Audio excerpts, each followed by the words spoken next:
Supreme Court nominee Kentanji Brown Jackson has returned to the Senate for the day of hearings. Some Republicans have been trying to portray her as soft on crime. Judge Jackson had been questioned on a wide range of topics. She's President Biden's choice for the Supreme Court, and if she's confirmed by the Senate, she will become the first black woman appointed to the nation's highest court.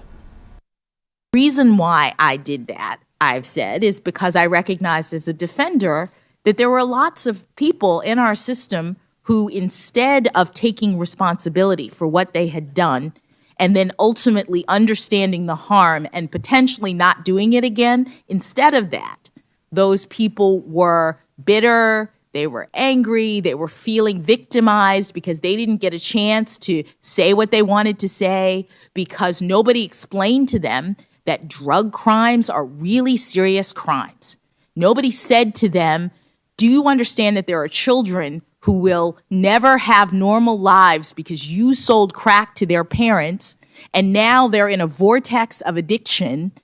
Do you understand that, Mr. Defendant? I was the one in my sentencing practices who explained those things in an interest of furthering Congress's direction that we're supposed to be sentencing people so that they can ultimately be rehabilitated to the benefit of society as a whole.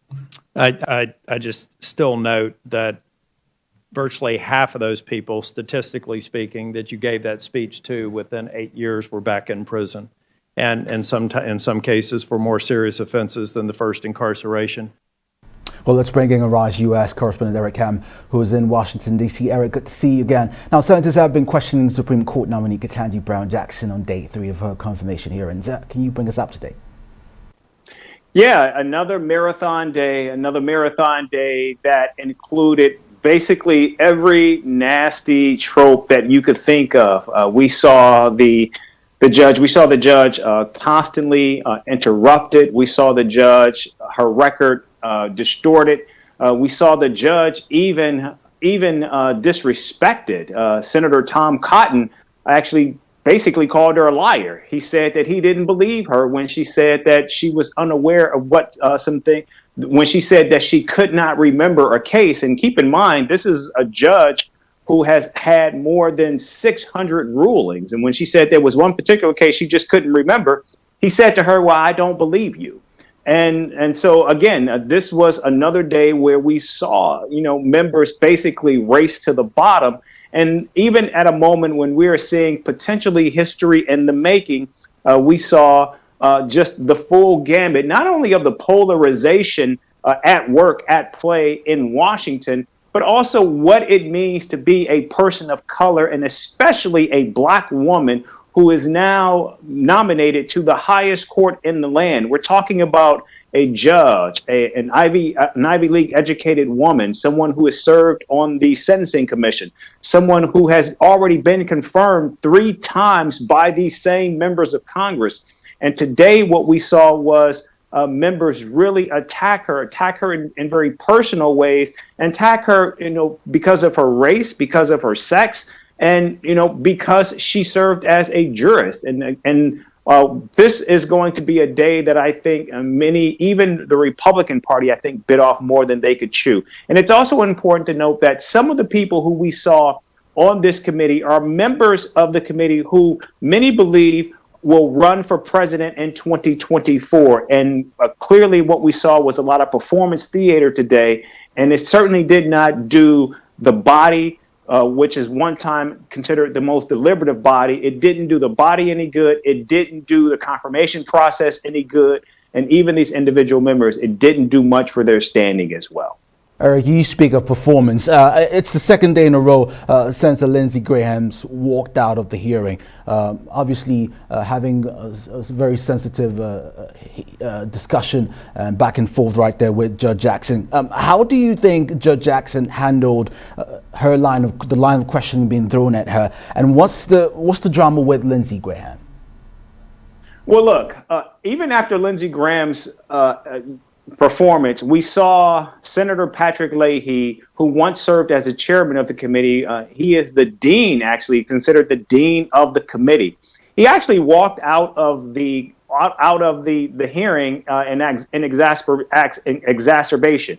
he actually walked before us, and he said that, in his nearly 40 years on the committee, he has never seen the committee stoop to the level at which he saw today. He said he had never seen members treat a nominee the way they did today, and he was exacerbated, and you could see the frustration on this nearly 90-year-old man. You could see the frustration. It was real. It was palpable because of what the committee had reduced itself to become in this day, in this age. And I think that spoke volumes for what we saw play out today. Now, look, tomorrow, we're expected to hear statements from the members. The Q&A has actually ended after this today, and we expect to eventually see a vote for her in committee. If it gets to the floor, we do know that the Senate majority leader is expected to have this all wrapped up before Easter. So he wants this done in about 2 weeks. Now, Republican Senator Tom Tillis from North Carolina told correspondents he's still leaning no against voting for the judge, and that's the same position for Senator John Cornyn. What Senator Tom got against Judge Jackson? Well, I think we're talking about a lot of members who are going to vote against her. Look, this has now become a partisan exercise for people who have to showcase their bona fides to their respective political parties, and so it's unlikely she is going to get a bevy of Republicans that are going to support her nomination. In fact, this could very well go to the wire, where the vice president, who also serves as the president of the Senate, may have to serve as the tie-breaking vote in this case, and that's assuming that all of the Democrats actually stick together. We're unsure. It's unsure if Senator Joe Manchin and Kyrsten Sinema, two outliers of the Democratic Party who don't always stand with the Democratic Party, it's unsure if they're actually going to vote in favor of this nominee. In fact, someone told me today during these hearings that a lot of what we were seeing was actually an effort to try to move the needle with those two Democrats so as not to support this nominee. So, of course, we'll watch and wait and see what actually happens. And so for Eric, what's the reaction from the White House been? Well, the White House actually just put out a tweet. We heard from the vice president herself, Kamala Harris, as well as the president, who believed that the nominee, Judge Jackson, actually comported herself well. She showed herself to be not only a viable candidate, but someone who has earned her place on the highest court in the land, and that they believe that she operated with grace under pressure, and she showed the resolve of what a true jurist is supposed to actually show. Eric, switching gears quickly, President Biden is now in Belgium for a special NATO summit. What should we be looking forward to? Yeah, we do know that the president is there on the ground now. Now the issue becomes the president working with other NATO leaders to come to a workable solution that will showcase beyond the sanctions that NATO is prepared to actually do more to actually find a way to end this conflict between Russia and Ukraine. Thank you so much for joining us at this time. Arise US correspondent Eric Ham.